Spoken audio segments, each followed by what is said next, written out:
Welcome back to Primetime News and a special welcome to those of you watching on onespotmedia.com.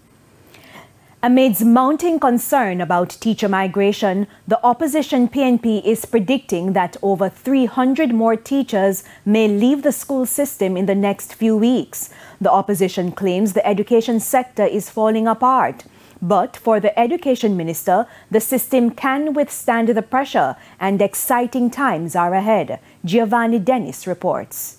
It's the eve of the new school year, and for opposition spokesman on education, Damian Crawford, there's a crisis. The principals said there's a crisis. The parents said there's a crisis.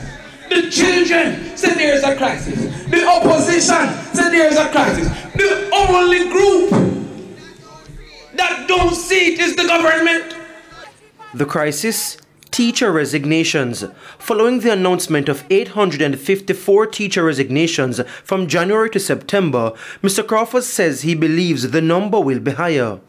They think that we now have no sense to the point that the Minister of Education come to report that the numbers from January to September, then what about the rest of the year? Because the school year is from August 2022 to September 2023. And then she says that 400 have left the job in 11 days. I am predicting another 300. That number, Mr. Crawford believes, will leave in the next 20 days. While acknowledging the unease with teachers leaving, Education Minister Favour Williams stressed enough capable teachers are available to fill the void. We know that there may be some lingering unease about the number of teachers who have left the system, but I want to assure Jamaicans that there are enough high-quality teachers available to support the teaching and learning process at the highest standards. As students and school administrators are gearing up, Ms. Williams is excited about prospects for students. Stand on the threshold of a new school year.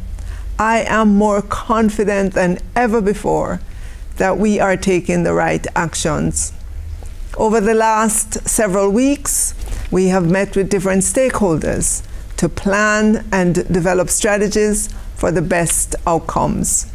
She says the Transforming Education for National Development TREND program is investing in the potential of students and the government is taking the right strategic actions. The Education Minister's full back-to-school message can be seen on TVJ at 9:30. Giovanni Dennis, TVJ News.